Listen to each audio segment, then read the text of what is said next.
Hello, I am Mrs. Chandler and I'm going to be your teacher when you start school with us. I'm really looking forward to meeting all of you.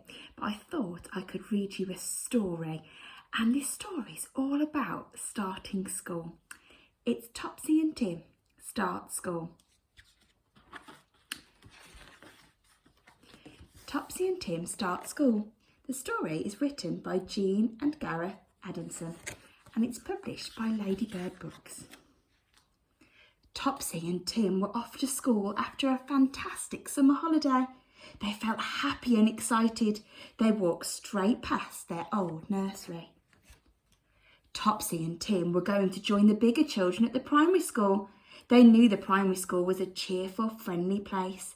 They had been there already on a visit, but Topsy and Tim held hands as they went through the big gateway.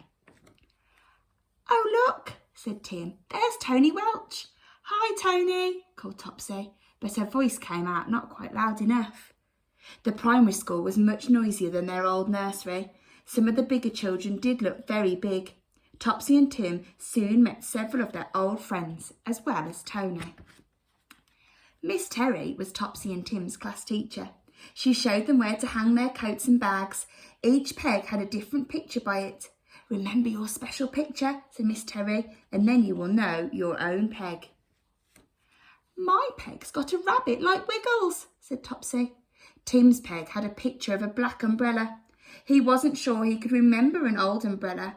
"Girls always get the best things," grumbled Tim.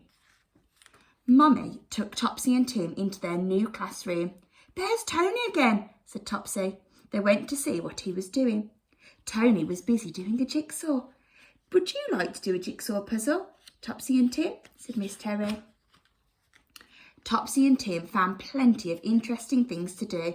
There was sand to dig in and water for sailing and sploshing. The home corner had scales that worked.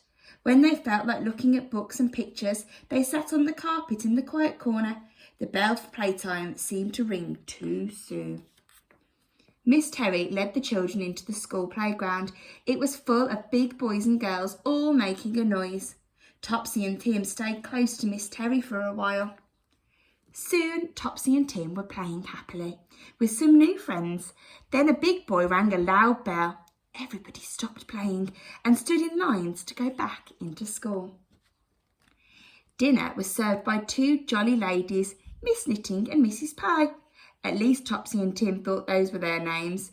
Topsy was astonished to see Tim eat all his greens. Afternoon school was more like their old nursery. Miss Terry gathered all the children round her. They sang some clever songs with actions. When it was time to go home, Topsy and Tim went to put on their jackets.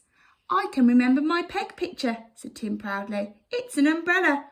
But Tim's peg was empty. Tim was upset. "Never mind, Tim," said Miss Terry. "This often happens. I expect someone knocked your things down and put them back on the wrong peg by mistake." "Here's your jacket," called Andy Anderson. "Did you enjoy your first day at big school?" asked Mummy on the way home. "Of course we did," said Topsy and Tim. I hope you enjoyed that. Hope to see you very soon. Bye-bye.